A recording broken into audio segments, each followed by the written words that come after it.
So in this video, you'll learn how to enable or disable Wi-Fi Auto Reconnect on the Samsung Galaxy S25. So Wi-Fi Auto Reconnect is a feature that basically allows your phone to automatically connect to the selected Wi-Fi network whenever it detects it. So in order for you to turn this feature on or off, simply start by opening the Settings app. Once you're in Settings, you want to scroll and select Connections.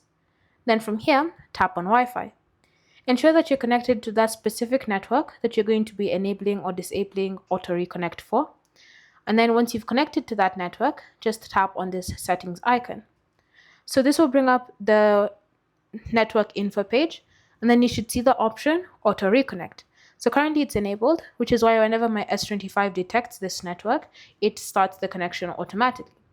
But if you want to disable it, then just tap on the toggle like that. And now if you ever want to connect to that specific network, you'll have to go select it from the available list just to establish the connection.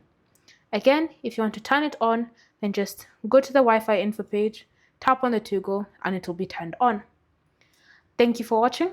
If you have any questions or comments, leave them down below, and we'll get back to you.